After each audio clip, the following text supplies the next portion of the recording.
Fight!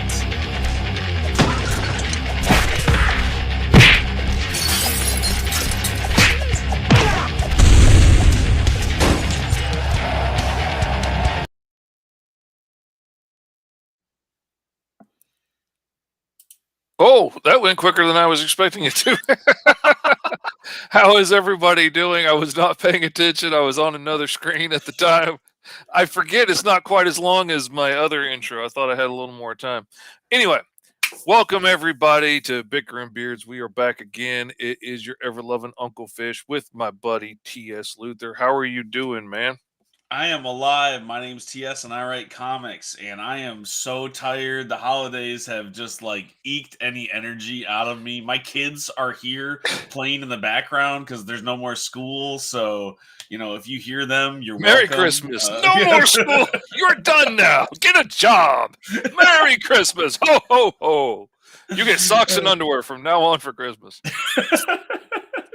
It is like that. Like, you remember that scene in Christmas Story when they get the socks and they throw them over their shoulders. The second you see that white box that definitely is closed, you see the sadness appear in their eyes. God, it broke my heart to give my kids any kind of clothing.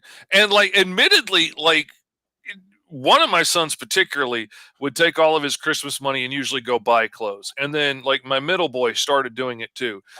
And I was like, why are you going to buy shoes? We'll buy you shoes anyway. Why are you going? I want the red ones.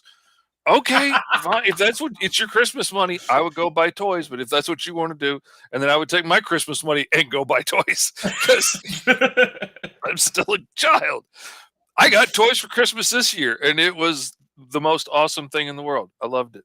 My in-laws always get me cool stuff for me. Like they know that I read comic books, and you always see them ask this question to everybody else around. They're like, "Are you sure TS just wants comic books? He's an adult man. Don't we want to buy him expensive tools?" And they're like, "No, he won't use those. But if you give him a big book, he will read it." So yeah, the tools not so much, but yeah, that's a thing. My wife's family is incredibly sweet and kind and generous. Her Granny Tanya she had a good job her whole life. She made good money. She never had kids of her own, and so she's invested a lot of money over the years into all the grandkids' college funds and stuff. that's really And cool. she gives generous gifts every year for Christmas, which really throws me off guard because I'm not used to people being nice to you for no reason. And so she wants everybody to make a Christmas list and everything of what they want for Christmas. And so I'm putting stuff on Amazon, and she's like, does he really want a 40-year-old role-playing game book? Is that really is that an action figure for him, or is that for the grandbabies? Because I want to get him something. No, I actually really want that action figure because it's one of the few I didn't get as a kid. And that's a weird thing. I'm really into collecting now some of the stuff I just never got. Yeah, those are the best ones. I got Merman when my parents went away. My parents were taking a trip to Hawaii, and they were going to be gone for 3 weeks. And my grandma was coming to stay, so they gave me a Merman action figure as they left to kind of distract me. Here's a present, goodbye. And I was so excited, I immediately went out in the backyard, and I'm playing in the sandbox like it's the beach and everything. And He-Man's kicking his butt and buries him in the sand and everything. And then I had to go in for lunch, and then by the time I found him again, my dog had chewed his arms and legs off. No. And I had it for a couple of hours and it got destroyed. So I got Merman this year for Christmas, and it's not the exact same one, but it's close enough. Love it, man. And my you got wife, a He-Man trove for Christmas. I saw all those pictures, man. Dude, my wife is crazy. We were at a con, and she found this big metal He-Man sword. We were directly across the aisle from this big caged-in wall of swords, four-sided wall of swords of all these different metal, swords for all these different things. Directly across from them. I could hit them with a wad of paper. I could throw comics at the lady checking them out. And she managed to get over there without me seeing it and bought this freaking He-Man sword like 6 months ago when we were at a con. This thing weighs a freaking ton. It is solid metal. Like the handle and everything is metal on it. All the heavy weight is up here on this end, which makes it really unwieldy. I accidentally almost stabbed my son as I was showing it to him because it's kind of unwieldy. It's so heavy. But man, it was so cool. It was so thoughtful. Like she knew I was gonna love that. She's like, she gave it to me early because she couldn't take it anymore, and it just it's so funny. I made But my when you hold it up, do you get the power of Grayskull? That's the real question. that's the problem. I'm too tall to hold it up in the house.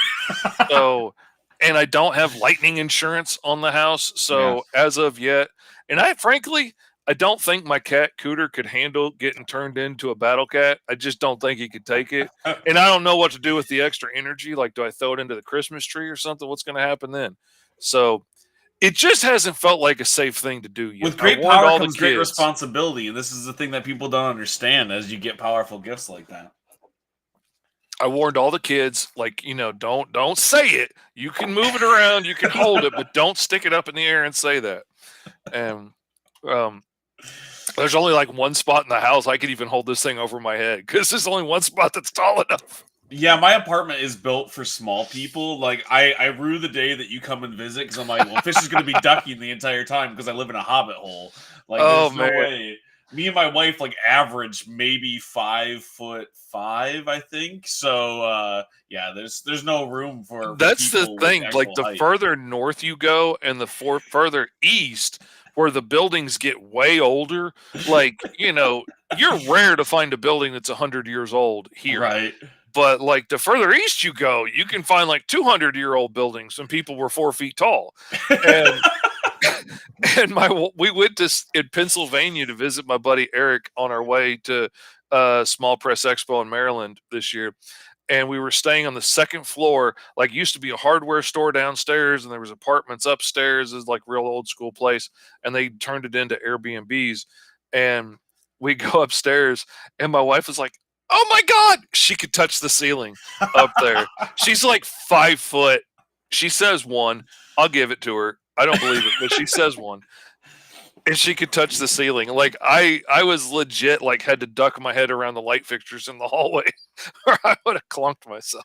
I don't know anybody in my life other than me and my wife who are lower than like 6 foot. So I look up at all times whenever I'm talking to people, and you get used to it. But like people don't understand like quite how small I am when you see me on TikTok or whatever. And They every don't once in a they while, don't recognize me for the same reason. Like they're like, "Oh, you're an average size guy," and then they're at my chest when I meet them. you sit in all of your videos so you Yeah, don't see. But like when I talk about like how much you tower over people, they're like, really? Fish is that tall? I'm like, you can see for scale. Like yours, he's up to the ceiling, and he does not have a small house. This is not rinky dink.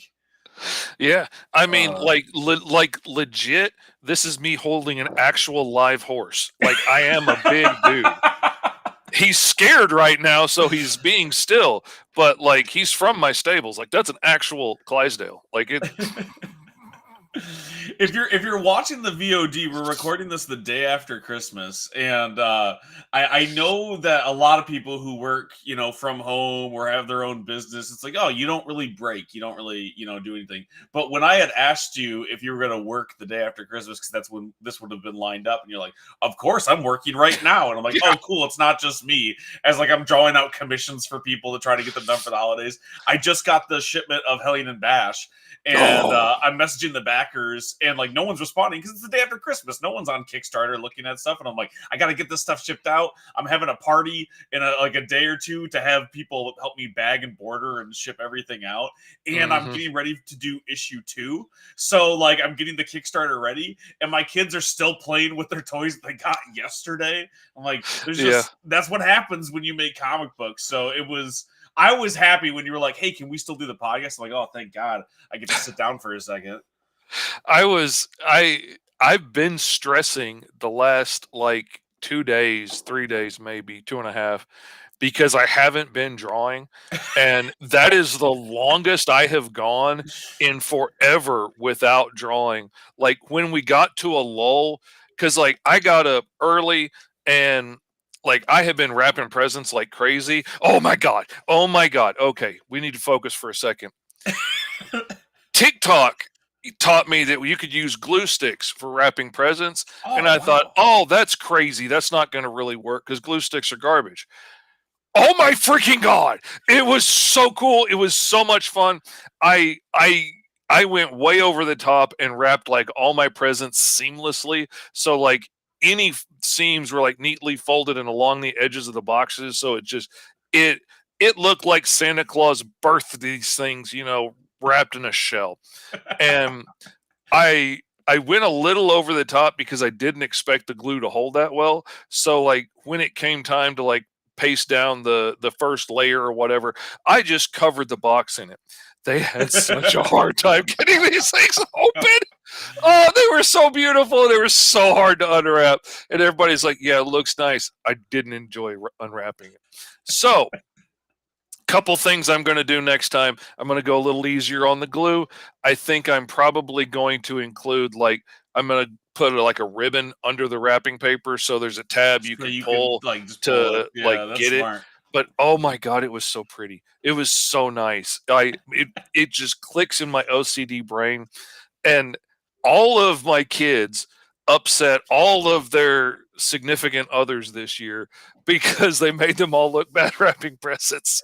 And like all of the girls in the family do a controlled wad around a present with paper and like tape the back up and just like, shove it all in. And my boys, do perfect origami around the thing and it's all neatly crisply folded and like, three pieces of tape to hold the whole thing together. Sure. And they made all the girls feel bad, and then they saw my presents and they were like, see, this is where I get it from. It was a time. The magic of I can't rap to save my life. It's not a skill I ever learned. And so, like while you were studying rapping presents, I was studying the blade. And so We'll see which one comes in more handy in the apocalypse, the cutting off heads or a neatly wrapped present, a handmade envelope. Hey, when it comes to bookbinding, I'm going to have you beat because I've been studying that my whole life too. The closest thing I ever came to actually being able to bind something like that is I did Coptic binding like sketchbook for my wife with all of the fancy so it can be folded, full 360 and you can do each page. And that took me like I think the tutorial was like this is gonna take you about 2 hours. This was like 6 weeks of my life trying to get this together. And I'm like, that just does not work in my brain on how to do that kind of arts and crafts. I can sculpt, I can draw, I can write, but the second it's like arts and crafts collage tape, and I'm like, this is gonna go so poorly, which is the other reason why I'm inviting so many friends to help me bag and border and get these packages ready to ship out to people because I want them to look nice, and I just do not do a good job of it. You know how many TikToks people have sent me of them unwrapping one of my comic books and there's like a hair in it or like paper scraps or something that have come through. Like I had one person like they're like, hey, you put a whole extra comic in there. I'm like, that is your gift. That was not meant to be there. This was purely an accident. I was not being cool, but it is yours now just because that is how much of a hot mess I am when it comes to anything other than, Oh, I what felt we do. so bad on one campaign. Like this one company does a whole lot of books each time, and they've done a whole lot of books. Most of their Kickstarters are usually like 4 to 6 books each time they Sure. release it. And and they've done a lot of books.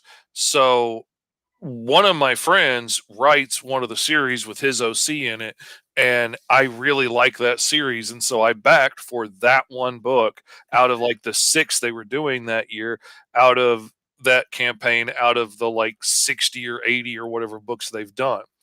What I got was this giant brick in the mail of every book they've ever printed. And like it was a mix up somewhere along the lines in like, what tier I had ordered. Like it Sure. was my name and address, but that was not what I had backed for. And I You had not messaged paid them for and I that. was like, I'll gladly send these back. And they're like, no, man, it's okay. You got it. That's fine. Well, I was like, I felt bad because like an extra comic is one thing. Like, you know, being out like $3 or something for like a digital print comic is one thing. But when you're talking like a brick of like 50 books, like that's a lot of money right there. I felt bad.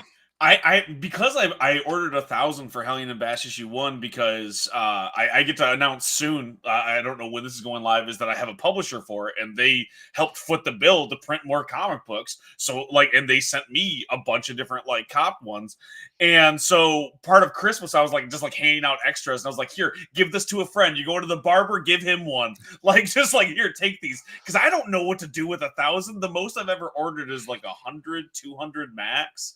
So I have all these extra ones, and so I'm packaging them in there, and I'm like, people are going to get extra ones just because I'm not going to be able to tell how many I am slamming into these things. There's going to be everyone's getting 4 Hellion and Bash because my brain is so bad at things. One for you, one for a friend. Exactly.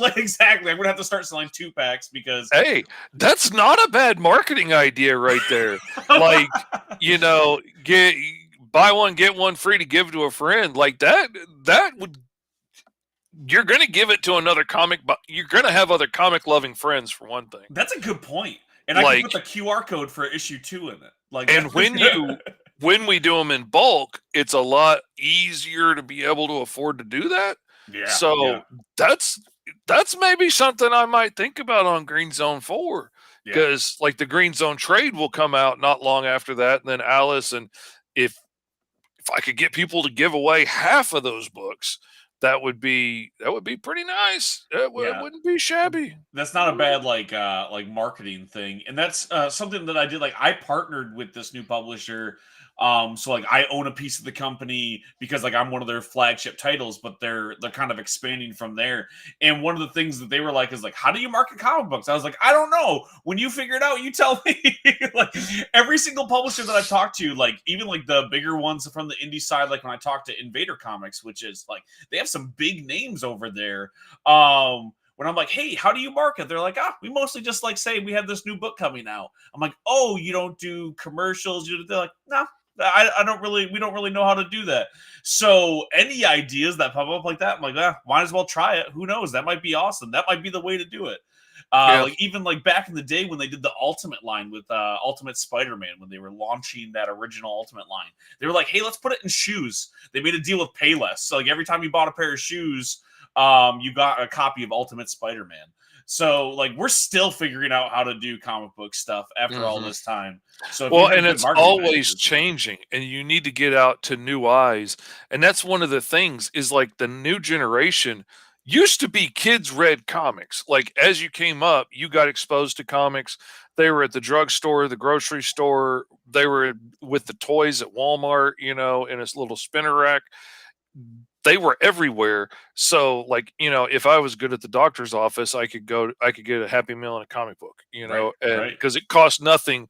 It costs like $1 for my mom to give me a comic book and shut me up, and I'd be entertained, you know, for a couple of days.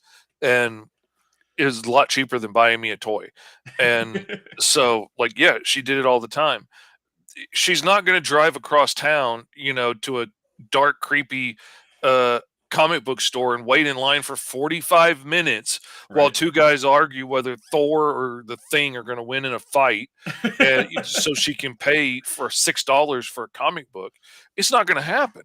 And it's killed it. Like most of my kids' generation do not realize that comic books are still a real thing. Like, you know, they think, yeah, that's something that old people used to do. You know, now we have webtoons and we have manga, and they just don't even realize that it's still an ongoing thing. And it breaks my heart because, you know, that's going to be the death of the medium if we don't change something, or at least the medium the way it is. Exactly. Yeah, it's never going to die fully. It's going to keep changing, but it is the worst of both worlds, right? Because an older generation sees them as only for kids, right? Like when my in-laws saw that I was writing stuff, they're like, oh, so like you're making them for kids. And I'm like, no, that's not what it is. And I've given them so many different comic books to show them that it's not. And they've discovered comic books kind of, but it really took me showing them what comic books are now. And then my kids, who, like, if I didn't show them comic books, they would have never been exposed to comic books. They're not Mhm. wandering into a comic book store. They're not on every corner. They're not on most corners. And they do have comic books at some stores. Like, you can buy a comic book at Walmart, but it's not going to be a popular one. It's not going to be one that is new. It's going to be random. Like, It's way easier to find trades at, yeah. like, Walmart or Barnes& and Noble or Books A Million or something, And it's you still know? super limited in there. Mhm. Like, now working with publishers and trying to get distribution and like talking to Diamond and stuff. It's like, well, what stores can we get you into? And it's like very limited bookstores, comic book stores, of course, but that's kind of it. And There's then when some it's an indie distribution, but book, even comic book stores can be hit or miss on which ones will take it. I Like, mean, almost zero said yeah, yes before I got a publisher. yeah, Like, I had a few that were like, sure, or and some really cool ones that reached out to me and were like, hey, we like stocking indies, like we'll buy 5 or 6 copies or whatever. But for the most part, even like most stores in Michigan were like, yeah, talk to us later on when we can order you through Diamond or Lunar or whatever. mhm. Like, they were just so disinterested. And some of it was like they have limited space, and that was just not a thing that they were interested Well, in. that's the thing. They got limited space. They're making limited profit.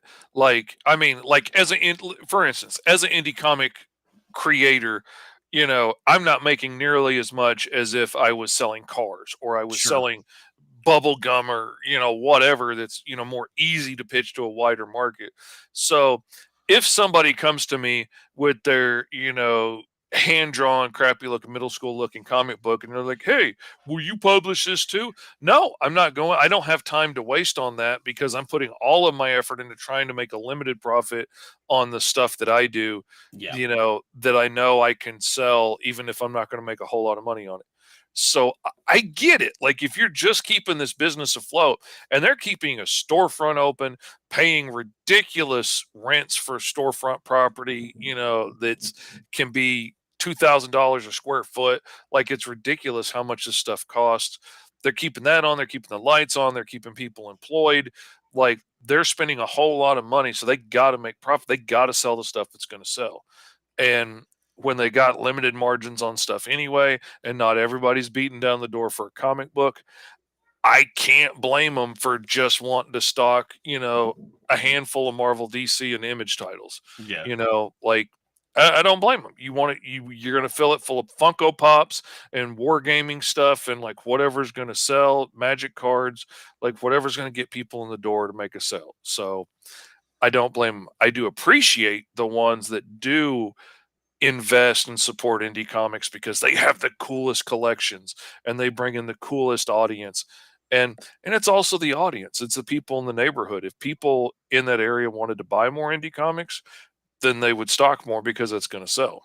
And like, not all indie books are created equally too, is the thing. And like a lot of Absolutely. times, like they'll see me walking, they're like, this dude drew a book with green crayon and signed his name on it and he thinks he's Stan Lee. And then they'll, like, I've had stores give me calls and they're like, hey, listen, we thought it was going to be X and it turns out it is Y. Like, we do like Yeah. your book, we do want to stock it, and those are really cool. But it's so frustrating because even people in the market, like we're talking comic book stores, these are people who are experts who know books and have watched the industry. Even they hear indie and think amateur, Oh and yeah. it's so hard because like what we're trying to do is keep it alive and keep new stories coming and get more work, and because we love making it. And what they often hear is like, oh, we're fans and we made a book. And sometimes that's the case, and that's totally cool. And some of those books are rad as heck. But there is a whole section of indie books that doesn't get any sort of shelf space because they think that we're just making it for fun and we're scribbling on That's the paper. thing. And it's a double-edged sword because I mean, it's never been easier to make your own comic and get it published and get it out there. And the bad side is it's never been easier to do it. And anybody can do it now, which is a good thing and a bad thing because there's people like us that have always dreamed about this, have a passion, have honed our craft, and put out really good products. And then there's 100 other people for each one of us that's like, oh, I got an idea. I can turn Green Lantern, I'll make you blue, and I'll give him Batman ears, and and they're just making some ripoff thing that's garbage, and it's not well drawn, it's not well written, it's not a complete story, it's not, it's things drawn on a page and stapled together, and that floods the market with garbage. And then when you look at a sea that's mostly bad, it's hard to see, those jewels that are, bobbing on the surface. It's tough. It's tough to compete in a world of indie comics when so many of them are, you know, hobbies at best. And then some of us are like out here really grinding away hard work every day. And it does slowly pay off. Like Mhm. I guess like being able to get publishers now, even like just getting your attention. I remember what was a big thing for me at first when you're like, of course I'll look at your pitch or whatever. And but like I had pitched 100 other creators before you had responded and been like, yeah, like I'll take a look. And like it is such a grind. So it is Oh hard yeah. not to get like beat down when even a comic book store who loves comic books, who like does have other stuff on the shelf will go, I don't want to look at your indie book, you know. Hmm. It's hard not to get like too bogged down in it, but it does work. It does start to pay off if you keep at it. The only way to be successful is to not give up. So like Hmm. I hate to make it sound like it's all doom and gloom. Like some stores said It's yes, not, you but know. it's not easy, and that's the thing. A lot of people come at it with this crazy idea that because the Image founders, struck it big and got famous when they did, that all I have to do is try and that's going to happen for me too. And that's not going to happen for anybody probably. I mean that's a once in a lifetime kind of lightning strike thing that happened for them because everything hit right at the right time, and a And they lot were of the it biggest wasn't even artists in the whole comics. industry. Like Yeah, they were not no names, you and know. if it wasn't for the speculator market, which really was outside of comics, I mean, Right. that's investors looking for a quick buck. If that hadn't happened, they wouldn't have been as big as they are. They wouldn't Right. be Image now. They would be, they would be like a lot of other guys that we know that are, going to the cons and doing drawings for 150 bucks instead of, $6,000. And And it just can't happen like that no matter how big you are. Like some of the biggest names working in comic books right now did start their own company, are publishing mhm, themselves. It's called Distillery. And when you say the name Distillery, if you're a comic book fan, people are like, oh yeah, Distillery's awesome. They're putting out great stuff. They're this new thing. You talk to anybody else who doesn't just read Marvel and DC, and they're gonna be like, what is that? Like I have no idea. I read Green Lantern. Like that's it. I mhm, don't know what Distillery is. Like you just it just isn't going to pay off the same. And even if you have the thing that I tell people too, which is I'm not trying to discourage, it just is the truth. You can have the best comic book in the world. Publishers still aren't going to balk at it. Like, and that's mhm, not how it works. It's got to be right place, right time, and all of that stuff. And it is such a pay to play industry that it takes way more than having a good book. I know people who have made tens of thousands of dollars off Kickstarter whose pitches still won't even be opened at Image. Like, and that's mhm, not true. Eric, the editor over there, like he's got a team. They open every single pitch, but that doesn't mean that they're going to consider it. That doesn't mean you're going to get an email back, and that's mhm, usually not the case. People who pitch it, like people who work at Marvel and DC right now, who are writers, who are artists, pitch to Image. They don't just get to go over there and go, I have a book, and they get signed up. Like they do the same submission form that we all do. And even they're not considered sometimes because mhm. that's one of the biggest publishers in the world. And I it get, has as much to do with your following on social media and yeah, stuff, man. like they're looking at how many fans are you gonna bring in to buy this book, and, if you're a nobody from Arkansas or Michigan, you got a lot less chance than if you're a really hot writer on Green Lantern right now, and you've got millions of followers, and everything that you post on, Instagram gets a million likes, then Right. yeah, okay, yeah, you're going to stand a lot better chance of getting that deal. And and I don't blame anybody for that. Like, if if you came to me wanting to publish a book through me today, and Eric Larson came to me today wanting to pitch a book to me today, I love you like a brother. I'm signing Eric Larson. I don't even like him that much. I mean, I like Savage Dragon, not the biggest fan of his artwork, but I know that book's going to sell. I'm sorry. I love you, but I mean, I'm going to make the smart choice. Fish, I would kick you and then step on you one more time if Eric Larson wanted to work with me. Like I take no offense to that. I would give you a push up with your booties. You stepped on my face, man. But that is the way how it goes. And here's the thing, and I see some other people at our levels get really upset about it too, where it's like it's not fair. But here's the thing: it's never been fair. Never.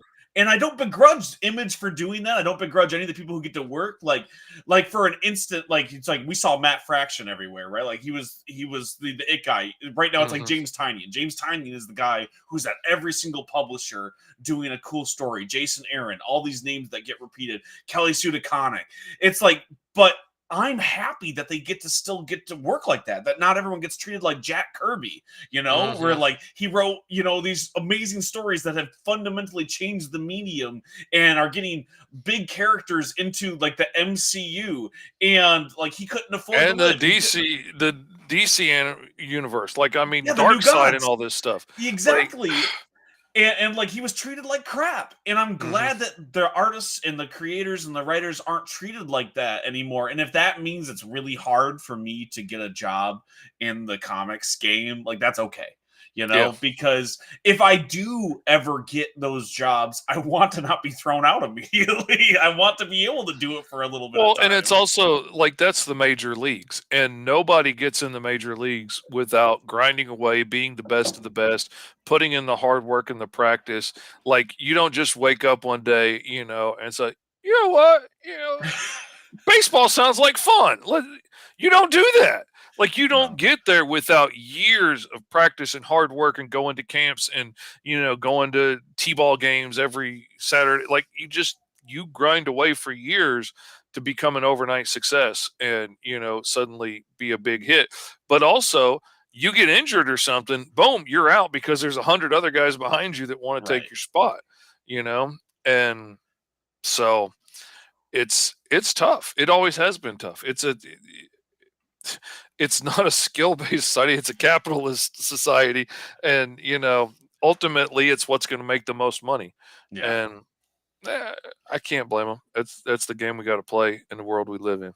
And as we start to sell more stuff, like the chances get higher, right? Like I said, like if we even go back a year ago, publishers weren't even opening my packets, right? And I was still putting out books, but having done one successful Kickstarter and then another successful Kickstarter and then working with other indies, like that gets my stuff open now. And now a publisher said yes, which led to another publisher saying yes. And like it's a snowball effect, it's dominoes, and we can slowly work our way up as it goes. So like I don't want to say like it's impossible. I just sometimes feel bad when people like I have people pitch me stuff. They're like, "Oh, what about this idea?" And then the ignorance, and I'm not using that word to mean like you're stupid. It literally is ignorance, right? You just don't know. You just don't know. And like I have people when I ask about like, is there any new publishers I don't know? Like I just started pitching to 12 Gauge because I hadn't heard of them, and they put out some awesome stuff, and they cherry pick a lot of really cool indie creators, and they're reprinting stuff that was printed at bigger publishers, but those creators are now working with smaller publishers, and they have some really cool stuff going on over there. And I always ask, like, what are the small publishers that I don't know about? That's how I found out about Invader and Mad Cave and all these other companies that I'm trying to work with. And the first thing that people usually say is like, well, have you tried pitching to Image? This book would be great at Image. Oh god. My favorite is why don't you give it to Marvel? I bet Marvel would like that. This would really sell well if Marvel published it. Why don't you just do that? I was like, well, A, because that's not how it works. And B, it's mine. I'm not going to give it to Disney.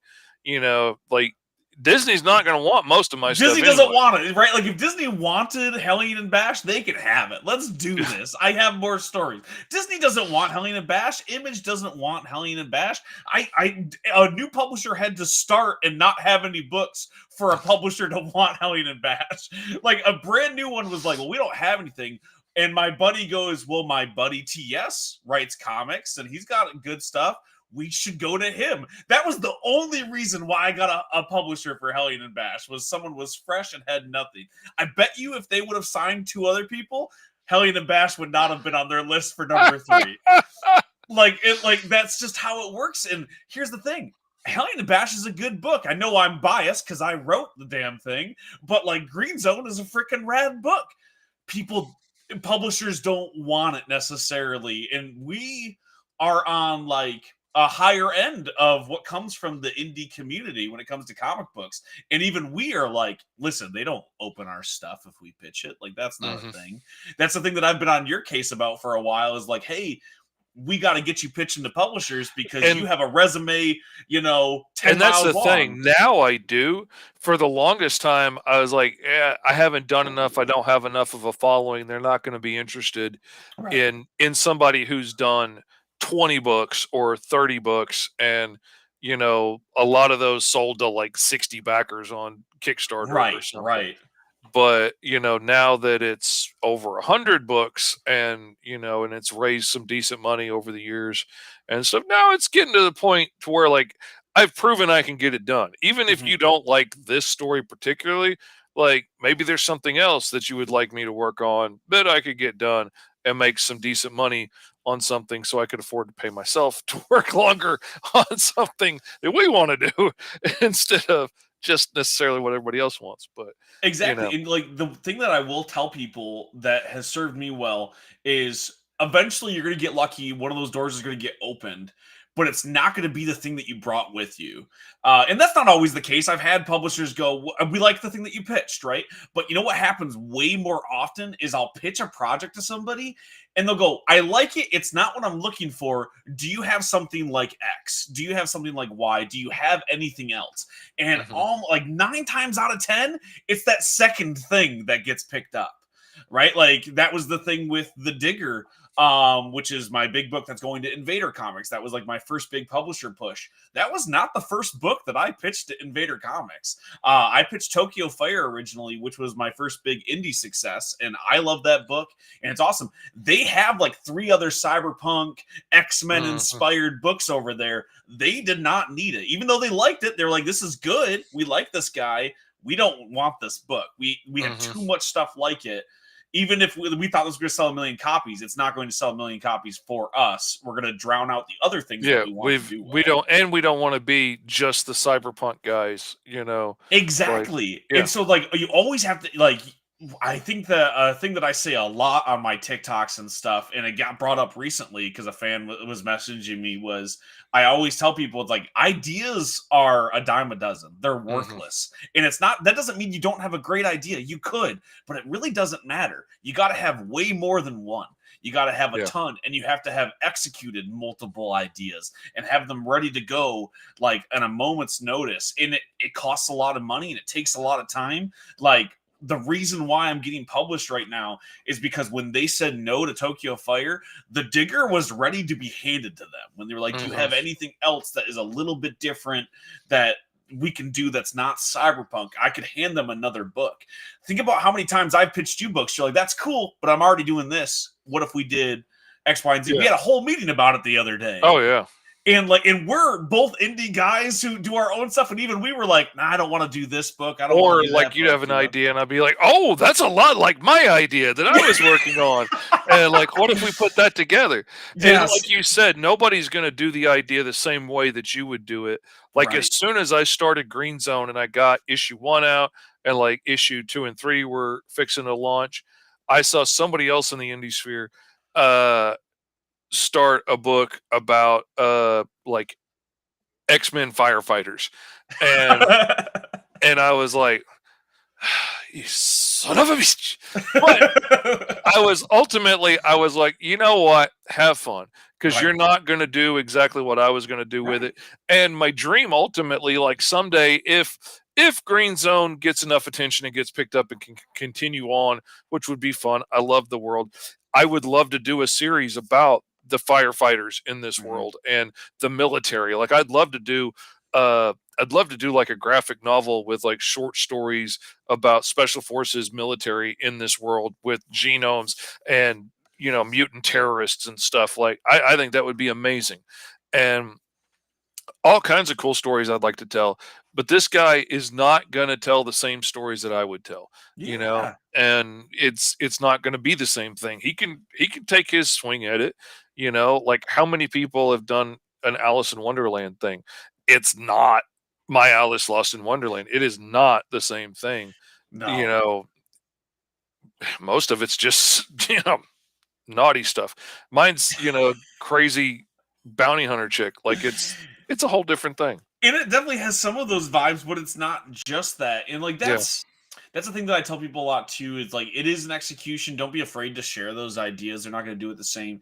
And also, don't be surprised when you have to do like a super reductive pitch. Like when I was pitching Tokyo Fire, I had to say like it's Akira meets Pro Mare a lot, and it's like that's not fully what it is. That's such a super reductive way. But It those are kind words of that you hurts my know. feelings to do that, but it Yes. quickly conveys it to somebody else what we're talking about. And like Yeah. if I say X-Men meets Training Day, it gives you an idea of what Green Zone is really about and quickly without, having to go through the whole big long pitch of it. And Exactly, because when you dive in deep, it's like, okay, yeah, no, it definitely does have hints of X-Men and Training Day, and The Wire is another one I compare it to sometimes. And but like that's not just what Green Zone is, but it's mhm. also I see people get offended when they have to do it, or they're like, I get people who get mad, they're like, I can't believe you're comparing your book to X-Men. It's never gonna be X-Men. I'm like, no, totally. But people who like X-Men are gonna like Get my book, they get the like vibe of what I'm saying and exactly. what So I'm like shooting for. it's and the funny thing is that was the first time I ever had a fan defend me is when I had some of those comments who are like, "Wow, like you have to like compare it to someone's way better work to get people to buy your book." And I had fans come in there like, "No, I liked Akira, so I picked up Tokyo Fire, and you know what? I like Tokyo Fire. Like that's why I did it." Mhm. Like if he wouldn't have said that, I would not have clicked on the link. Yeah. And Yep. so like it's okay to do that. I think that And especially in if you're the starting like, out, when you're talking with publishers and stuff and people further up the ladder, they expect that. They're looking for Yes. that It's to like the to give number them a 2 thing in your shortcut pitch. idea. Yeah. Yeah, you need to like because they're reading thousands of these. They Mhm. need it in a sentence. And you They know don't what's a need in a galaxy far, far away, eons ago, there was a spirit named Gibba that nobody can pronounce, and she begat the daughter. And like, no, just cut down to the basis of what it is, and as somebody who's now worked with 2 publishers, and like, again, they're smaller, so don't take this with a grain of salt and a shot of penicillin. Like, I am not the end all be all authority. But even like working with Fish, right? Like, we'll say all the way down to the level of like, hey, Fish, can I write a story for you? The yep. first thing you ask me is not what's the lore on this. The second thing you ask me is not the lore on this. Usually, the lore, the deep thing that makes your world different, doesn't come up until it's being published, until it's like, hey, are we going to do more of this, is usually when it's like, all right, now let's dive in.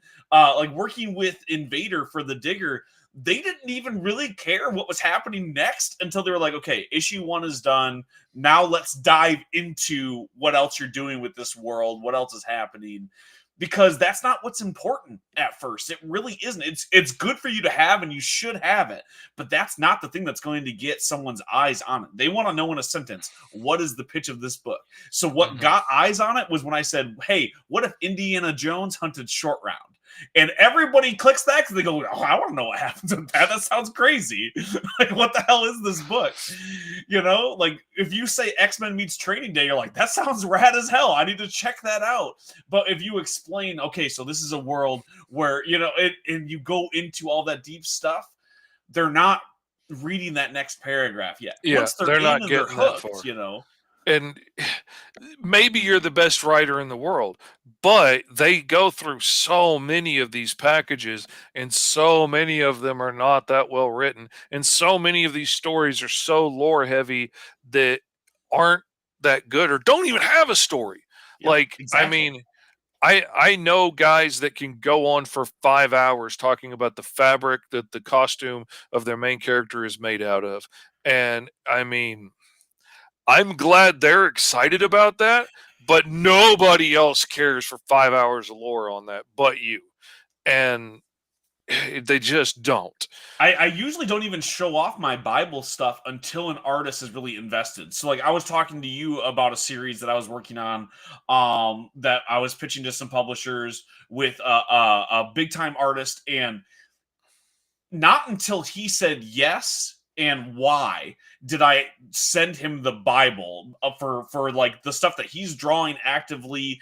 Like, we're working on this series. It wasn't until he goes, well, how do I draw this, that I like another eye saw the whys of anything in my world, right? Like, it doesn't matter until then. That's not the part that's going to get it greenlit. That's not the part that people care about. And it's usually a really like subsection of people. Either you're a giant fan or you need to know exactly why and how to draw something. Does it matter that the fabric is made out of Kevlar rather than spandex, right? Oh yeah.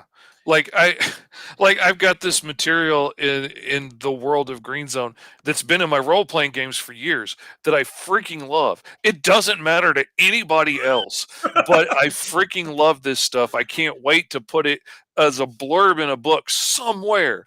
But it doesn't matter to anybody else, but it allows them to have spandex looking suits that can withstand trauma because it's this non-Newtonian type material that I created, and I freaking love it, and I'm so proud that I came up with this, and I love everything about it. You mentioned it in the primer though, don't you? It is. It's. It's definitely gonna have to be in the trade, because in the Green Zone trade, it's going to have all of the extra material that I've done for the Green Zone world, which includes some comic strips I've done about Capital Punishment, who is a superhero there, and his suit is made of this flex steel armor, which is like, it's like neoprene. It's kind of thick, like spandex material. It's stretchy, but when it gets a physical impact, it hardens. So, like, the harder it gets hit, the harder it hardens. And, it'll shatter a knife blade if you come in fast enough. If you go slow, you could cut it, but, it'll stop most bullets. And it's also kind of fun because it hardens up. Like, with my kids wearing this stuff in the role playing game, it's kind of fun to shoot them in the knee sometimes and have their leg just lock up mid run and they fall. Like, that's kind of fun, but it's just. That's a perfect example, though, because you've written 4 issues of Green Zone. There's other books in that universe that you've published. You've done like comic book strips and stuff. And I've written in that world. I've asked you details that other people will never know about, probably, because I've written stuff for you. And even I didn't know the exact like details of that because it didn't. It doesn't matter. Yeah. And that's the kind of thing that, like, if I can tell anybody one skill that you need to do is you need to work on your pitch. The pitch, and it's like, that's the worst part. And I don't know a single person who loves doing anybody needs to work on their pitch. They need to have like a sentence or two that they can get somebody hooked on the idea of their book, because it doesn't matter if you're trying to pitch it to a publisher or if you're at a con or if you're talking to somebody on an elevator and you want to, like, maybe sell them your book. You got to have that short pitch that's going to get them hooked and make them want to pay more attention. And you need to work on that and hone it. I mean, don't be afraid to change it. Don't be afraid to workshop it with other creative friends. And like, one of the things I really enjoy is hearing how other people describe my stuff, because a lot of times they come up with way better ways to shorthand it. Like, I was on the Written Ralph podcast one night when I was pitching the Mighty Con. I had sent him like digital copies and stuff so that he could read it before we got on. And when he was introducing me, he was like, "Man, I can only describe this as like an R-rated love letter to Saturday morning cartoons." That is my pitch now. That is the beginning of my pitch for Caw. And it's thanks to Ralph, because it just, that fits. That is exactly what it is. And, that gives you the vibe right away when you see his big grinning, fanged smile and his crazy eyes and the blood dripping. Like, okay, I know what this is now. and it comes in handy in so many different ways. Like, yep, like that's exactly how you're going to pitch it to a publisher. But also, like, as someone who's written in that world, when I go, hey, man, give me the vibe that I'm writing for. And you said R-rated Saturday morning cartoon, picture He-Man if we could show blood. And I'm like, cool, I'm in. I know exactly how to write this story. Mm-hmm. And it's so helpful. And you need to know it at so many different levels. Like you said, when you need to be able to pitch it in a TikTok at a con. But like when I talk to publishers, I always have like 4 or 5 things, because sometimes like I'll put something in there like, what if you don't know Indiana Jones? If you don't know Indiana Jones, my main pitch for the Digger doesn't work. Right. Mm-hmm. And I've had to sell it to people who don't know Indiana Jones. So it's like, okay, so what else can I do? And so I have 4 or 5 other ways. When I was in Finland and nobody understood what Indiana Jones was, I had to come up with something else. But like I like a lot of my friends are like academics, right? Like they don't watch a lot of movies. Like what they do is they study, they publish research papers, and so it's like if I'm trying to get like tell them like, hey, my career is working. Like I sold this Indiana Jones book. They're like, who? What? And I'm like, you would think that you'd be a fan. That's why you got into it. They're like, we got into it because we believe in science. I'm like, well, shit. Like so you don't the phrase it belongs in a museum doesn't mean anything to you. So how do I pitch this book to you? So then I started talking about the real reason behind the story, because the top level reductive is, hey, wouldn't it be fun to see Indiana Jones hunt short round? But like the deep end of it is, hey, white academia was a real big problem, still is, because they stole stuff, right? It was they were grave robbers, and it belonged in a museum really meant it belonged in a white museum. Yes. Far away from where these things belong. We stole them from people. We get to steal it, and we get to, say it's a good thing because we're going to show it to people with a plaque. Exactly. It clearly says we stole it from you. Exactly. And so like that, and so that's how I described it. And they all said sign me up, and they helped me pitch it, and they helped me do the research on the book, and they helped me do a lot of the studying and help me connect with museums and researchers, so a lot of the details in it would be a little bit more authentic, and I could do stuff with it. And so I had to know several different levels of how to pitch it, because not everyone's going to know what you're talking about. So that pitch is just, it's the most important thing. And you're going to get into a room eventually, and you need to be able to say it in 1 or 2 sentences. And it might be a different 1 or 2 sentences than what you had prepared to go into your Shark Tank meeting with. You know? And everybody's going to see the story through a little bit different lens. And which is one of the things that I find really interesting about it. It's one of the things that I've really loved about Green Zone, particularly because so many different groups of people have identified with it and seen themselves in it. When I'm writing about myself and the things that I've been through, but because it's these fantastical beings, and one of them might look like a giant 8-foot lizard monster, it's easy for other people to say, oh, they're different, that means they're like me. Like, I can't tell you the amount of times I've pitched Green Zone at a con, and I've been like, imagine just anybody could be born a genome, but it's illegal to, you lose your citizenship because you're obviously a supervillain waiting to happen. And if you want to get out of the ghettos, you got to prove that you're not a threat to humanity by serving the greater good for 5 years. And so many people like, oh, they're black.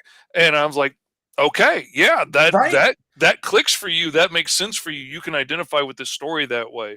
Or they're gay, or whatever somebody has seen from their life, and like, oh, I get what it feels like to be on the outside and everybody's turned against you, and feel like you have to prove that you're not a threat to everybody else.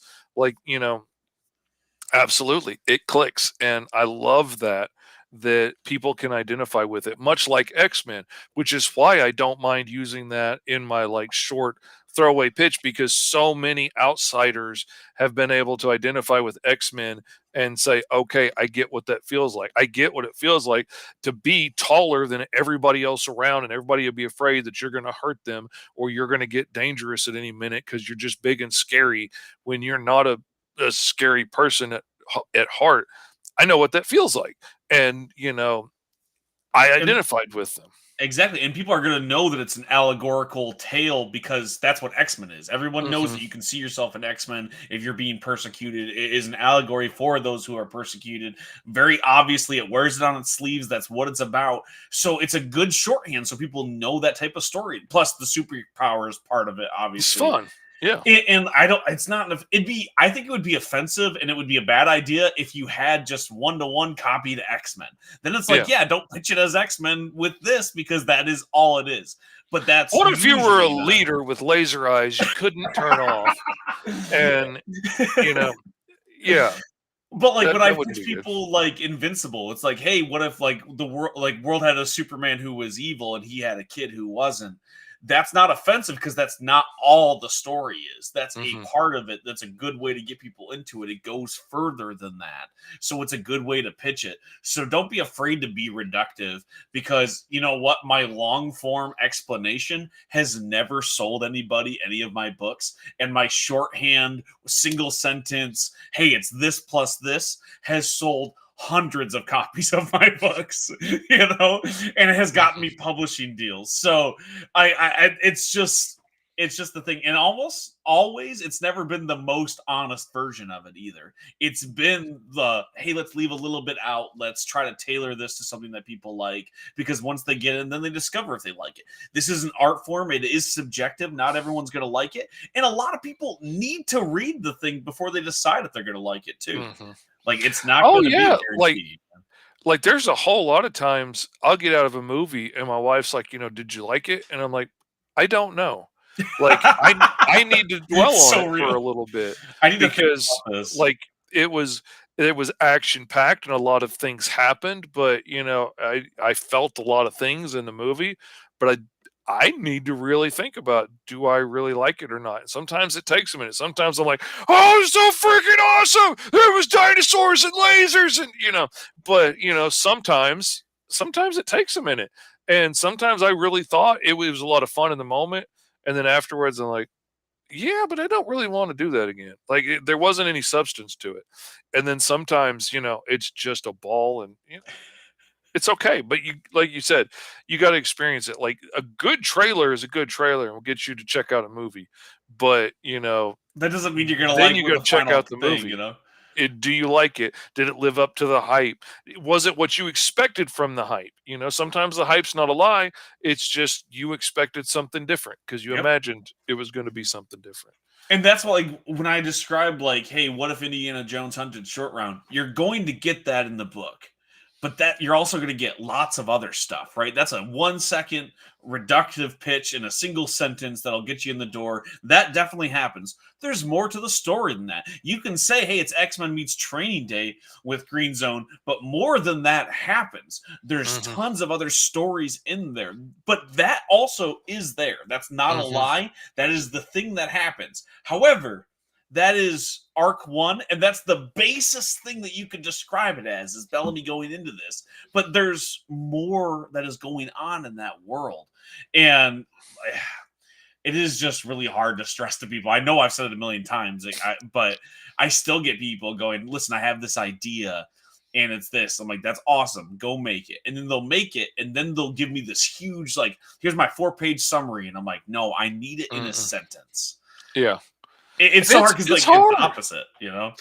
It's hard. Like, you gotta cut a lot of things out to get it down to a short pitch, and, you've gotta make it make sense, like and and I like having variations to my pitch. I like having different sections to my pitch because I realized, especially at cons, I was really bad about getting excited and talking about my book and just tell you everything about the pitch. And the whole time you're like, yeah, uh huh, yeah, looking down the aisle, for how do I get away from this dude that's going on? And I just wasted all that time, effort, and volume telling you about this thing that you didn't care about. So I learned to break it into sections, and I got like the shortest little like couple of sentence pitch for all my books. And then if that looks like it struck their fancy, I'll go into the Then you next go into the bit, next one. or I'll give them the pitch for the next book, Yeah. and I'll be like, I've got mutant cops trying to earn their citizenship in a world that hates them. If that gets a glint out of your eye, then I'm going to go into the rest of it. I've got, a hyper violent love letter to Saturday morning cartoons. If that doesn't get your attention, then I'll go on to the next one.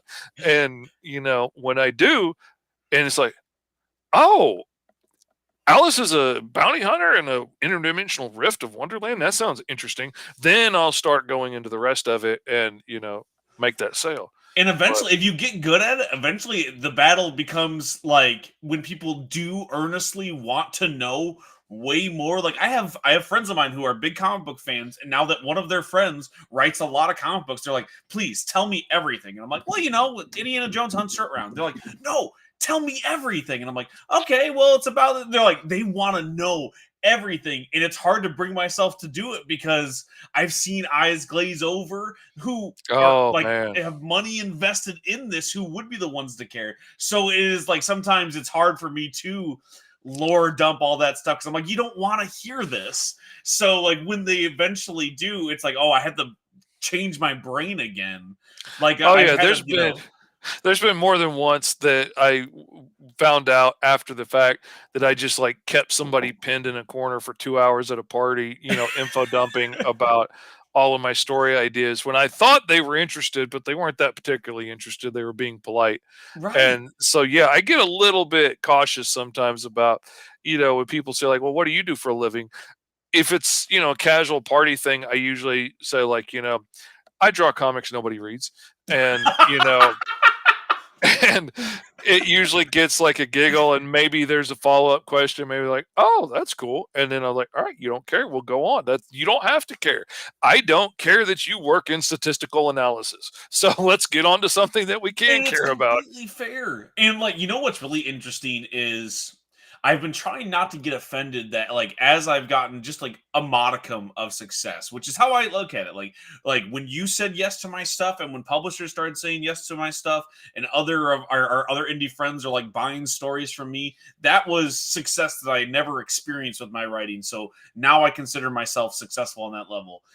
The thing was is until that point no one gave a shit that I was a writer. Like, yeah, TS Yeah. makes comic books. I mean, even my in-laws who are some of the most like supportive people in my life were like, well, yeah, he like makes comic books, but he wrote that one and that was it.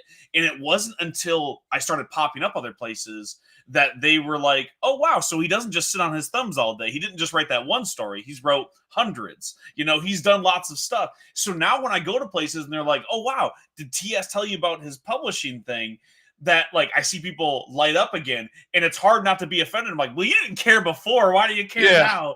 But You like, didn't it's care because it before. Why do you matters. care now? Yeah, Exactly, it's because it absolutely. like you have to look at it from a third party. Now it actually is interesting, like interesting. Now it actually is happening to an outside like lens, and that's not offensive. That's not them being jerks. If you were doing statistics, I probably wouldn't care. If you started doing statistics for Image Comics, a thing that I can understand, that I Oh look at the yeah. statistics for, I'd go, please tell me more. When I'm making comic books in my bedroom, it's like, okay, TS is making up stuff. If I'm making comic books that are now selling for money and are in stores, that's a thing that people can comprehend. And I shouldn't be offended that now people care, because before it looked like a hobby and now it's a career. And Mhm. that's something that people can understand. I wish it was past that, but that's a thing and that's okay. That's the thing. When I look at myself, I have been a comic creator since I was like 13. Right. Like before I ever put a stapled piece of junk comic together, I was a comic creator. Like I was studying this craft. I was solely focused on being the best at this I could possibly be, learning everything about every step of the process I could possibly learn so that I could do the best final product I could possibly do, which is why I learned how to like physically make them and everything else because I wanted to know everything about the process. That's why I've worked at so many different printers and things over the years is to learn everything about it. And I it has always been my driving passion. The fact that I've only been making money doing comics for like 6 years kind of is weird to say to me because I've been doing this in my heart for like 40 years. Yeah, But, man. it is what it is. I'm finally getting to do what I've been working so hard for so long to hone the craft at being able to do. And it takes forever, and it's okay that it takes forever. Like, my wife, like, tells me all the time, she's like, "I know it seems like it's taking forever for you, that, like, to break in, to do whatever, but you've only been at this for a few years." And, Mhm. like, the thing she reminds me is, like, Fish has been doing this forever, and he's only just now getting, like, successful at it. And there are people, like, yeah, there are overnight successes, and there are instances of nepotism in any sort of field, especially in the artwork, like, scene, but so many people, it's always going to seem like an overnight success because Mhm. they never heard of you and you've been doing it for a long time. I am But at not the the same time, outlier. like, even those things come from years of work. Like, I Thousand mean, percent. like, I'm super excited for my friend Lily Butler, who's the daughter of my buddy Steven Butler, who worked at Marvel and Archie and all this stuff. She just got her first invited spot at a guest where, like, they're paying for her to come out and have her own table, and she's not Steven's plus one and stuff because she's been doing work at Archie and stuff. And absolutely, she got those jobs working at Archie because her dad was doing the cover. But you still got And to be able to do it. You still got to be able yeah, to you've deliver. still got to have the skill set. Like, she's gotten to do some DC covers that he illustrated and she got to color, but she had to have the skill set to do it to the standards that they're willing to publish. Like, you can't just, like, oh, my dad says I can color pretty. Like, she had to work for years. And she's lucky, like my son, that she's got a dad that could, encourage and instruct and give her advice and tips and stuff, and like Bear has gotten so much better than I did, so much faster at his age. He's And, great. he's nearly as good an artist as I am now. And he just had his 21st birthday yesterday. Like, I'm so proud and just a little bit mad at him that he's so good so fast. But I didn't have a helping me, not he put in the hard work. He's hyper focused on it as much as I did. He just had the benefit of having some talented eyes to be able to help him make corrections quicker than I did. Even to know that it was an option. Think about how many Oh people yeah. didn't tell you that you could be an illustrator of any How many sort. people told me I couldn't? It was Specifically, right. ridiculous. Yeah. And, like, speaking of that, I'm gonna need Bear's contact information. Definitely not gonna pitch him stuff instead of you. That is completely unrelated, Definitely actually. not. Definitely not. No. I wouldn't do the same thing. Like, I'm not looking at raising my prices just so I can afford to hire him to color stuff for me from now on and, save me some time and effort. No, no, not at all. I that is the thing. And be it nepotism as it may be, I would love to make enough money to be able to hire him full Right. time. And like, that is my idea of true success. If I could take a day off once a week and I could hire my son full time to be able to pay his bills, helping me or doing his own books, whatever, like, he's a talented artist. He deserves to be able to do this work. He's just, there's a little bit of a line of having to, like, do the work and get his name out there like I had to do. And God, I can't. There's also a little bit of him being 21, and you just don't have that. Like, at least I'm speaking very generally. There's a little bit of, like, that ambition that doesn't always exist when you're 21 versus when you're 30 When versus he was, 40. see, that's the thing. We worked on a couple of projects. We worked on two different projects, like one when he was like 15 and one when he was like 16 or 17. Both of those were like 5 pages or something. Like, they were short projects. Took him months to get done because he just didn't have the drive. He didn't have the passion. Like, he wanted to do it, but You don't know what you also, want when you're 15 you're or a kid 16. and you want to Yeah, hang out with man. your buddies and, do stupid stuff. And, you know, yeah, I totally get it. I didn't have the drive to work full time at this at 16 either. Like, once I got out and got hungry and had kids and stuff, like, I got a big drive to work really hard, really fast. And, now that he's got his own place and got a girlfriend, he wants to get married and all this stuff. Now he's starting to get that drive that he's willing to put in the hours, get up early, knock out several hours of work before he has to go to work full time to pay the rent. Like, now I'm really proud of him. He's been working really hard now. And now he's just got to get his name out there enough. And if I can give him a push up to get up faster and quicker than I did, I'm all about it. I'd And that's the be thing, like, happy we to see it. joke, we talk about it all the time, like, with all of our, like, we're in a million different groups of, like, different Mhm. pockets of indie creators. The thing that always comes up whenever somebody starts to get any sort of success, like, "Oh, I got this gig," or whatever, Don't forget me. "Don't forget me." We all say it, you know what I mean? And like, we Mhm. joke, and the thing is I've never seen an instance of anyone being forgotten, and the first thing I do whenever I get in those meetings, and I get crap sometimes from you guys who are like, "No, talk about your books when you're in there." But the first thing I talk about is working with you, working with any of our buddies. It's like, hey, they also have books. I am so excited to be working on a book with Alex next year for Lucky Yeah, hell 33. yeah, man. Like that it may not sell the most of any book I've ever worked on. I don't know, but what it's going to do. But I'm so excited about that because I enjoy those guys so much and I am so looking forward to getting to work on that project with them. That's And going to like, be and fun. that's how it works, and it is lifting each other up, but the rising tide raises all ships.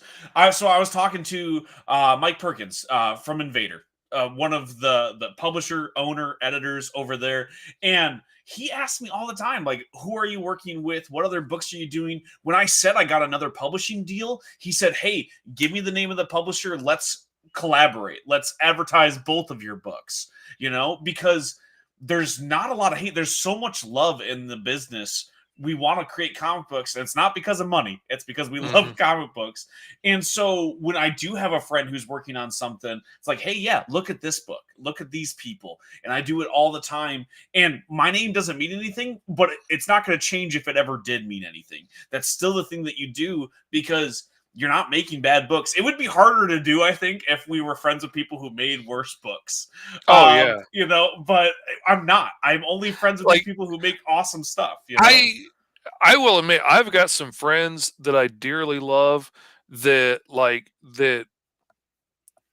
maybe their artwork's not up to like image standards, let's say Okay. politely. So like if I got signed at Image to like they wanted to pick up Green Zone and it's doing great and they're like, who do you know that you'd like to bring on? Like there are a couple people that I dearly love that I'm not going to say like, "Hey, let's go pick up, Larry's book," Sure, because sure. as much as I love him, as much as he's, a smart dude and works hard and knows a lot and, might be an encyclopedic knowledge of comics, maybe the artwork's not that great. Maybe the story's not that great. But I also know a whole lot of people that like, if I got tapped to work at Marvel or something, I'd be like, "Hey, you know, I got a buddy TS that's a hell of a writer. Like if you bring him up or bring my buddy Eric up, like they're amazing writers. Eric would kill it on a Thor book, man. Thanks, buddy. Like let's do this and knock it out." And I would absolutely bring some people with me because I mean, when you and the thing is, like we were saying earlier, when we like you have an idea and I'm like, oh, that's like my idea, and when your imaginations run on the same track, it's so much easier to do such cooler stuff so much faster than when they run in totally opposite directions and you're like, okay, all right, I'm trying to wrap my head around this, but like, okay, what's cool about this idea? Like, what okay, so like you want an average dude in average clothes, like, broad shoulders. Okay, no broad shoulders, okay, strong chin, no strong chin, okay, and he's carrying a bedpan. Okay, like I mean, like I don't know what you find cool about this, but okay, that's what we'll do. Like I cannot work magic in that as I can if I get it. If I Yeah. get it and we both think this is awesome, And we I like can some do of the such best cool stuff I've stuff. worked on is because me and you are working on it together and like ideas come up. And also the thing that I know whenever I'm in a project and I'm in there like for instance, I was in a publisher meeting. I won't say with who, but I was in a publisher meeting and three names came up specifically because they had kind of heard stuff. It was you, it was John Avina, and Gerald Von Stoddard from Immortal Coil. And those names came up because I knew them and you deliver, right? You're doing books that get done on a consistent basis. So when I get asked, "Hey, can these people work? Can they get the job done?" I know people that do it are doing just as good of work, just as good as art. Maybe not. Your Doing art's so good, amazing work, but but like doing amazing work. But it's not inconsistently. consistent. Exactly. It's going to take too long for that script to get in. So it's like when that came up, I'm like, listen, Gerald is a writer and he can draw his own stuff and it gets done consistently. Fish is a writer, letterer, artist, like books constantly for all these names. John is one of the only people I know who writes as much as I do. And it comes up all the time. Like, how many books are we pitching? We're both pitching 35 books because we've written that much and has that hustle. So, like, it is really easy for me to pitch you guys to publishers because I know that I'm not going to look bad if you get signed. Oh yeah. You know what I mean? I know that if they tap you for a thing, it's going to get done. It's going to get done professionally, and I don't have to worry. There are people that I know that I maybe wouldn't recommend because that do great stuff. Yeah. But maybe it takes 6 months to get a book out or a year to get a book out, or like my favorite artist that when I found his stuff and I started reading his books and from bigger publishers and stuff at comic book shops, I stumbled across his work, fell in love with his artwork, just absolutely adored it. Followed him on social media, started backing all his Kickstarter campaigns. But the last graphic novel that I backed of his took 3 years to come out after it was. And for 3 years, he keeps making updates. This is the only thing I'm working on. I'm not doing anything else until this book is published. There is no way you survived for 3 years off of $3,000 on that Kickstarter. There's no way. And it broke my heart. And I swore I would buy anything that dude produced, and now I won't back his stuff anymore. And it breaks my heart, but I ain't got time to wait.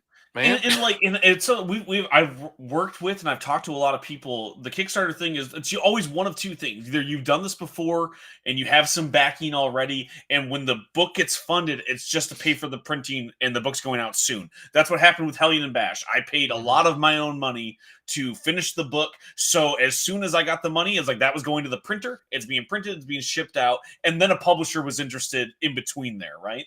But with Tokyo Fire #1, I had no money. I was working with a person that didn't know me that well. That was Sky Hawkins, who's now a dear friend of mine. But at the time, it's like we didn't know each other. She needed money up front to finish this book. I didn't have it, so I made the Kickstarter. And once the Kickstarter happened, now I could pay her. It was going to take a while because now she's drawing it. So that took months to deliver and then to get printed. It was a whole thing. And we said, hey, we're not going to do that again. So Tokyo Fire 2, the issue 2, did not happen in the same year. It doesn't take me that long to write. It doesn't take her that long to draw, but we wanted to make sure that there was not going to be any sort of wait. So now that Tokyo Fire is heading to a publisher and we have money backing us, the second that Kickstarter goes up, I know I'm going to be able to deliver it. And I refuse to watch my career go down because I've made a promise that I can't keep. Yeah. And that's why I'm always really honest. And I'm sure people were a little bit annoyed that like I did the Kickstarter for Hellion and Bash. The issue's already like done and it wasn't going to ship for another month. It didn't ship till December. Like I'm getting ready to send it out next week. But I'm like, I will not promise you. I will not say, yep, it's coming out right after because it takes a little while to do this. It does. It takes a while to get printed. It takes a while to get them in, get it all packed and shipped, and just getting everything prepped to pack and ship it takes time. And I know some people will make a Kickstarter without it, you know. Sorry, go ahead, yeah. As busy as you are, publishing, pitching to all these different publishers and doing all this other things, and like you're trying to run your own business at the same time, which takes time and effort. Like it's a whole thing, like I feel so bad that on one of the podcasts that I go on regularly, we do the live art on Mog and Mel's show on Thursdays. I'm going to be on again this Thursday. Last Thursday, I sold my drawing on air and the guy sent me the money. And then by the time I saw that he had sent the money, there was like 10 minutes left to get to the post office before they closed that day. And I didn't make it. And then, it's been Christmas time and I've been so busy. And I knew it wouldn't get there quickly anyway, and I didn't want it to get crumpled in a pile of boxes or something. So I was going to wait till right after Christmas. And I got an email from him today saying like, oh, by the way, I'm not in a big hurry. Feel free to wait till after Christmas. And I was like, oh, thank you, dude. Because I felt horrible that I didn't get it out the next morning. But like, it was busy and I missed the email. and that's why like I try to give updates, and I don't do like a million. I've been part of Kickstarters who like they update every single day with what's going on, and I try to only update when I Come actually on. have We new don't need it information. every day, dude. Nothing's No, happening every day. exactly. So like when I had sent the books to get printed, I updated. When the books arrived, I updated. And when they're going out is when they'll get the next update. And it's just to show you like, hey, this is still happening. There's no big delays or anything like that. And sometimes it takes a little bit longer, but like here's why, like I try to keep them afloat. I don't even consider going to a Kickstarter until I know it can get done. And I know some people are like, this is a hope and a dream, and I'm going to fly on it. And I just don't do that because it's a business, it's my career, and I take it seriously. That's the thing. You're not doing it as a hobby. I hope this comes to pass someday. You're doing it as a job. And Right, as a job, you want to be sure that your customers know that the product's going to come out. right. Like I started with my first campaign as a hope and a dream. I had the book halfway done before anything happened. I finished it like a week after the campaign. And, so there wasn't a big wait before it went to print. Like it was done before I got the money from Kickstarter. But, uh, but after that, one of my clients always had the book done before he went to print. And seeing the vast difference between working with him, the book's finished, it goes to Kickstarter, it went out, people are getting it within a month or two after the Kickstarter's over, as opposed to other people that I worked with that would hire me for 5 pages. And then, after they got the money, then they'd pay me for the rest. And then they got to wait for me to finish it. And it could be 6 months or a year before the book actually came out. And I was like, yeah, I know which one I want to follow. I didn't even know that was a thing until he did it. And I'm like, yeah, this is the way. I'm doing that from now on. Exactly. And it sucks and it takes way more money, and I couldn't do it if I didn't have a publisher involved now. But like now that I do, it's like Tokyo Fire #2 is going to come out almost a year after, I mean, almost a little bit more than a year after issue 1 did. But issues 3, 4, 5, 6 all have a home like only a month or two apart. Same thing with Hellion and Bash now. Like Hellion and Bash #2 is going live in February, and then 2 months later you're gonna, you know what I mean, like now that I had the Mhm. lineup, I don't mind doing those because I can launch a #1 right now, a brand new one. I have the money, I have artists who want to work on stuff with me, but I could do that. But I don't know when you'd get issue 2, and Mhm. I just don't want to do that anymore. I don't want to Yeah. promise something that I can't deliver That's on. the thing, you lose a lot of steam. You lose a lot Yeah, of steam man. and momentum when they get a book and then they have to wait a year or 2 to get the second issue. Do they even remember what happened? Do they Like, care, I get like, second and third issues and have no idea how we got started, what led up to this. I'm like, I know that it feels like when they said this in the book, I should remember it, but I don't because that was 3 years ago. And, you know, it's just not the same as when it's coming out regularly. And that's one of the things about the monthly thing of the big guys is it keeps it in the consciousness. yeah, Oh man, that's cool cliffhanger. Next month you can get the next issue of Green Lantern or yep. Spider-Man or whatever. And that's exciting and it keeps in the consciousness, which is the one place that we struggle because most of us can't afford to hire a team and keep that team employed full time. Boy, I could knock out so many books a year if I had a team working A for me. 1000%. Think about how many more, like even just me and you working together. We've done so many other things, and we're like we had a little bit of leeway, and we're like, hey, let's get some pitch Mhm. packets together over the holidays. Let's figure out what our next projects are going to be. Just because there's two of us on it Yeah. versus one, Mhm.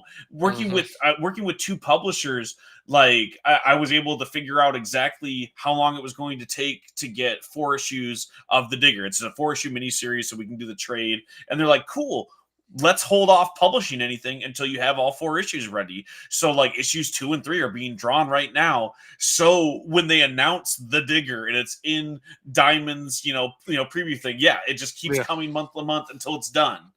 Mhm. And that's the power of having a publisher. Obviously hard to do, but it's already gotten more traction with stores than it would have ever if I'm like, here's 1 issue, and they're like, cool, when's issue 2? And I'm like, probably 2028, Don't know. maybe. Yeah. Like, I don't know. I'm so poor. I have to make sure my kids eat this year first, and then Mhm. maybe I can spend some money on books because it's just the way it is. And that's why, like, when I tell people, like, you have to be able to go broke if you're going to do it, because if you launch your Kickstarter for $10,000 and no one's ever heard of you and the only thing they've seen is 5 pages of artwork, it's not going to get funded. And that doesn't mean that you don't have the coolest fucking book ever. You probably do. That book is probably rad. But the best piece of advice I ever got in this industry was when I pitched Tokyo Fire to Zoop, which you might not even know what Zoop is. It's like Oh Kickstarter, but yeah. just for comic books. And I was like, I'm going to need probably about $7,000 minimum to make this book, get it printed. And they said, cool, you're going to get a third of that. There's no way. And they liked the book. They said yes to the project. It's not a just one size fits all. They have to approve it. It's not like Kickstarter. You have a person going, we like this project, then it will go to that platform. And they were like, this book is rad. You're not going to make $7,000. No one's going to pay for it. No one's ever heard of you. It's not going to happen. So I had to, I asked for $3,000, which was enough to get the artwork done. And I paid a lot of money out of pocket to get it printed and to advertise it and to market it and to do everything else. And it was worth it for me, but it might not have been. And I did go broke doing it. It was rough. And it's just the reality of this industry. So don't get in if you can't afford it, because it's going to cost sometimes everything to Oh yeah. try. It is not easy. It is a trial by fire. Like, you've got to have a passion for it.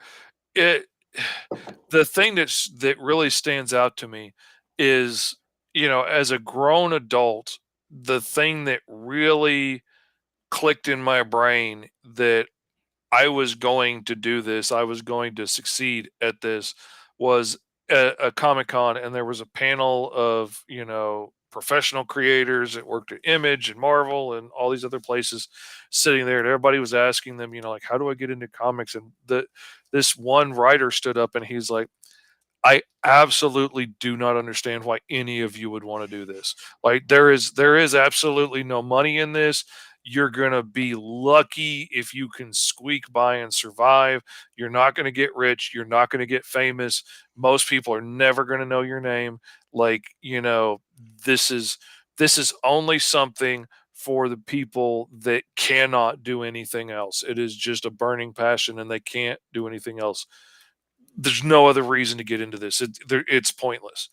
And hearing his doom and naysay, as at this point I'm like 40 and have wanted to do this my whole life and have never done it yet. I'm still a few years away from getting to do it. I heard his words, I heard his doom and gloom, and I was like, hell yeah. And I Like, still wanted to do it, that's right? me. Like, that is who I have been my entire life. I've been poor my whole damn life. It doesn't. I'm used to that. I can survive being poor. It's, but not telling my stories, I can't survive that. Can't do So it, we man. got to go, man. We And got to if get it that's out still there. the yes, that's when you do it. That's when you Yeah. make it happen. And when people are like, "How do you do it?" I'm like, "Any way that you can." It's a sucky answer. I wish I had the real answer for it, but that is the answer. It's like you beg, borrow, and steal, and you put the books out, and only then will you maybe be able to do it again. Hmm. And that's why you do it, and that's how you do it. Oh And yeah. I wish it wasn't that way, but it is. So if you try to like beat it down and try to figure out another way, finagle it, it's just not going to happen, because that's not the industry. And it probably never will be. I don't see comic books blowing up to proportions that they ever were before. I don't No. see it dying, but I don't see it becoming a way where like, well, everyone makes a living wage. I don't know any No. industry where that's the case, and I don't see that Everybody happening has for this. medical insurance and dental insurance, and their kids all have glasses, and Bob over here just got to put gutters on his house after putting in a new roof. No, it's never going to be that easy, Right. unless you're just one of those lucky ones that just happen to pop off at the right time and make some money on something. But even that's not eternal. That's not going to last forever. Maybe you can ride that bubble of that little bit of success for a long time, but you're not going to be the number one hit forever. No. The best way to break into comic books is to be the best at what you're doing, whether you want to be an artist, editor, letterer, writer, be the best. Like, hone your skill, practice. do it every single day for years and then be a millionaire. And Mhm. then you can really consider, You like, will that's be how you so break in. successful with that family fortune behind you. It will be. It's the only way, because it costs us so much money to do it, and that's the case for all arts, right? Like, you Mhm. have to be able to starve, and that's not because it'll make your art better. I think that's bullcrap. What it will do is, like, you're putting your money towards the art rather than the stuff that you need, the stuff that you Mhm. want. And that's the key. And if you have enough money to do both, then you do. Your art's not going to be better or worse. You just can afford to do both. Oh yeah, like this whole year for me has really been a luxury in a way. Like this has been a tough year for me, financially. Like cons did not go as well for me this year as they normally go. Kickstarters did not make as much money as I was hoping they would make this year. Uh Certain client jobs that I took on took longer to get done, so therefore they took more time for less money really because, Yeah. it took longer to get it done. This was a tough year for me financially, and I got to focus a lot on my own stuff this year and get a lot of my own stuff out. But in the process for that, like, I didn't have a lot of extra money for things. And so, like, Christmas this year for all the kids that came was a lot slimmer than it has. You know, my big gift for the kids this year at Christmas was a fire blanket, that you can like put in the kitchen and pull out, if you have a That's a great gift, though. Like, that it is rad. it didn't seem like a lot of fun, but, it wasn't a toy, it wasn't something handmade and awesome, it was a fire blanket, Safety is a and luxury, bro. my wife gave them a comfy blanket, and that was pretty much it, and, I wish I could have showered them with more blessings, but that's what I had to give because I devoted this year towards focusing on my own stuff.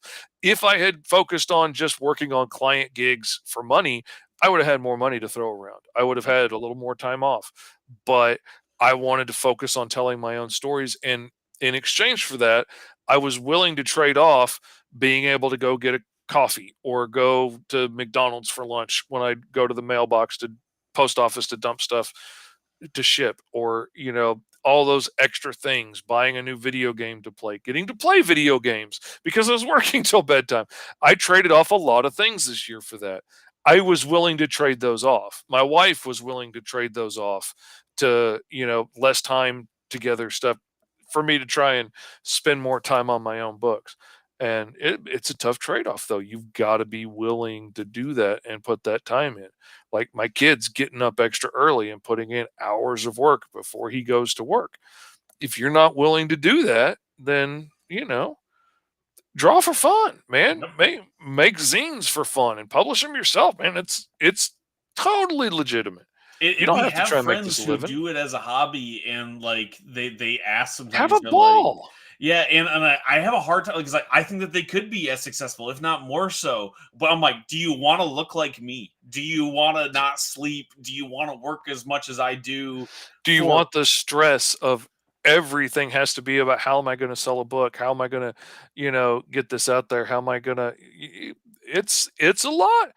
I totally would love to just be doing this for fun in afternoons, put out a book a year after I get back from my cushy job. Like I would not be do I would still be dreaming about doing comics if it wasn't for my disability. If anybody else had been willing to hire me 6 years ago for a job in, graphic design or logos or sign making or anything, if anybody would have given me a job in any kind of graphics department in Central Arkansas, I would still be dreaming about doing comics. I'm literally only doing it out of necessity because nobody else would hire me.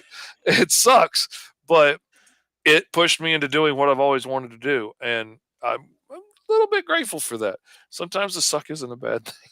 Exactly. That's what happened with COVID. Like, I had a cushy job. I worked for vehicle companies, right? Like, automotive companies. I was a technical writer. I wrote all the boring stuff that you read about cars, their technical specs, like what a brake pad actually does. If you go to Amazon and buy a brake pad, I wrote a lot of that stuff.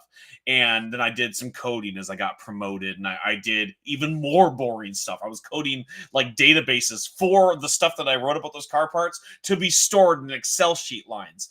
And it was just sapping me dry. I hated it. They hated me. It's a terrible terrible job. Nobody loves their job when they're doing that. I'm Why sure do they you keep existed, putting but spandex on the brake pads? It's unnecessary. It doesn't need a exactly, it's like tragic backstory. It's a brake pad. I'm sitting there in like meetings about meetings to discuss when we were gonna have the next meeting, and I'm like, I can't do this anymore. And my wife finally graduated and got a job, and she was like, "Hey, you should quit." And I was like, "Why? You know, we can afford to do stuff finally." She's like, "Yeah, but is it worth it? You hate everything, and you don't like this. Go write something." And it's like we had to give up a lot for me to quit my cushy job and do this, Mm-hmm. but I smile sometimes. Didn't do that when I worked those crappy jobs, you know, definitely didn't. And anytime I was off, I could afford to buy video games. I could buy video games for my kids and I could do stuff, but I didn't exist the same way. Mm-hmm. And it wasn't worth it to my family. So I guess like being able to do this has made me worse as a provider, but much better as a father because I am a happy person and I was not before. I'm tired. Oh I man, so tired. I laugh so much. Yeah, And you it's didn't usually at before. my own jokes, but oh my god, I laugh so much now, and I have a lot of fun. It is stressful. It is stressful, like worrying about the bills sometimes, and worrying about trying to get stuff done quickly, but still at the caliber that people expect to get from me and stuff because I need to get stuff done in a timely fashion so I can get on to the next project. So I can make enough on this job to pay myself to do my own stuff for a minute because Right. the mortgage still has to get paid. But it's stressful, but I have so much fun. And I every time I send a page off to a client, 99.9% of the time, it's, oh my God, that's so awesome. It's so cool. I didn't, man, I can't, you just made it so much cooler than I imagined. And man, that is so much fun. It is so much more fun than, sending it to somebody stressing out over a logo that you're going to slap on the side of their truck. And, they've never spent this much. I don't know why it costs so much money. And, ugh, Meanwhile, now when you send companies logos, like companies that I work with, I go, "Hey, I know this guy who makes logos. He owes me a favor." It's like this is the coolest thing that's ever been done. And you're like, "Hold on, I can make it cooler," because you like the thing that you're working hold on. on, and it's Give me a fun to second. do. Yeah. You know, and like that's just like a wonderful thing, and I get to work with people who like their job. When I ask Fish to draw something for me, I'm not like, Fish, what he hates drawing stuff. It's like, no, Oh, of course I want to draw this. God, In fact, sucks. what if I draw this werewolf even cooler? Like it's the most fun I've ever had in a job. And I still treat it like a job. And I know some people Mhm. just do it for fun. It's still a job for us, but I've never liked a job before, and I love this job so Oh much man. that I pay to do it. Oh man. I'm proud of this. I can't wait to show off the stuff I've done. Like I feel like a little kid coming home with a new drawing from school wanting to put it on the The not the fridge. television, the refrigerator. That's what stick it all over the TV. Don't put it on my TV. Man, I'm so excited to come home, just show my stuff off.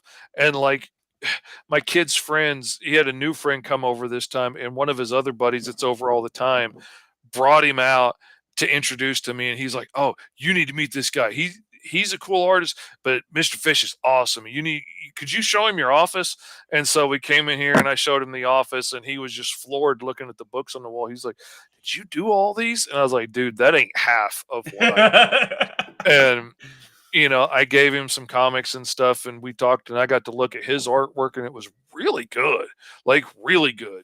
And it was a lot of fun. And it's always fun when somebody's like, "Oh, really?" and gets excited to hear about what I'm talking about. I'm like, "Ah, I mean, let how me many tell times you." do we get like, "Hey, this book was awesome. We really like this. Like a good job. Kudos." I never got that working in corporate. And maybe Oh it was because I man. was bad. Maybe I sucked at it, but I don't suck at this. And people tell me how much I don't suck. And that's just never been a thing that I've ever received working any other job. And maybe those were bad jobs. Maybe I was bad at them. But the fact that I get it here is just so awesome. And I love it more than anything. So when you hear that it costs all this money and time and it's stressed and we're all poor and broke and everybody hates us and they yell at us, they won't let us put our comic books in our stores, and we still do it. If you can do that, then you can do it. Yeah, right. Like when we tell you that there's no money in it, and you might never make it to Marvel or DC, and you still want to, that's the sign, right? Hmm. Like if you can eat mac and cheese because it's all you can afford, and you still want to make comic books, then you're in. You might only end up with 200 or 300 loyal readers after a few years that just love your stuff, but those dudes are gonna love your stuff. They're gonna they're gonna dig it in the same way you do, and that's pretty cool, man. That's pretty cool. And I forget all the time that I have any fans. I'm like, nobody's really paying attention. Like these guys just say they like it because they're my friends, and I forget that I didn't know them before I published some of these books, and they were fans that messaged me and told me how much they liked it. And now we like talk every day about like how their mom's doing, and how their dad's cancer treatment's going and whatnot. Like, we're just friends, and I forget that all the time. Just like I forget my kids are adopted all the time. You know, It's because it doesn't matter. You're a dad. You're a dad. Like that, yeah. that. And if they're fans of yours, they're fans of yours. And like the fact that I have fans who buy it, like I have like 60 fans. Like I have lots of people who follow me on TikTok, a lot more than our fans. But I have 60 fans, and I am grateful for all of them. It is more than I ever thought that I would ever have. It's more than I deserve, and every single one of them are amazing. So like when I look at it, like, well, that guy gave me $1 and that guy gave me 10. And the fact that they wanted my book, it's like you gave me 1 million. You know what I Hmm. mean? Like it doesn't matter. The fact that you wanted it so bad and that you're excited for the next thing, I'm gonna cry. The fact that they're excited for the next things that we're gonna make, I, Oh yeah. I never thought I'd have that. Like Yeah. that's just so crazy to me. I don't even care if they don't like it that much. If they're a little bit excited, if they're gonna click on the next thing, I'm like, this is so cool that it's like a drug to a certain Oh extent. man. Where I'm like, My they want the next daughter-in-law's thing. little brother is jonesing like a crackhead for the next issue of Green Zone. Like he came over here one day and was like a little mad at me that Green Zone 4 wasn't out yet. And by the end of the visit, he was like, "Are you done now?" And I was like, "No, it's been an hour and I spent that talking to you. No, it's not done." He's like, "Well, is it done now?" No. I know we have to wrap up, but I have to say one more story, and it's not about either one of our books. My daughter is a gigantic fan of our buddy Alex and Lucky 33 Comics. One Oh of her man. favorite books. She doesn't give a crap about Greenstone. She doesn't give a crap about Hellion and Bash or Tokyo Fire, but she loves Lucky 33. And As her it should be. favorite thing, exactly, yeah. And it's like very good books. And her favorite thing isn't even their main book, which is called The New Luminaries. Go check it out. Go to Lucky 33 Absolutely. Comics. Go buy it.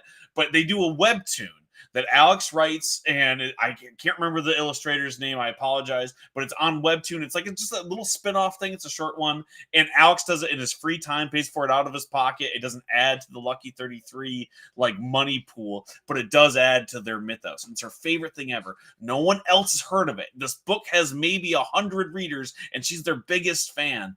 And she got on my computer to message Alex asking him when the next Bubble Pop and Wonder Witches was coming out because she was so excited. And she was like, listen, this needs to happen. I was like, well, they're doing this book and Daddy's publishing a book with them. She's like, I don't care.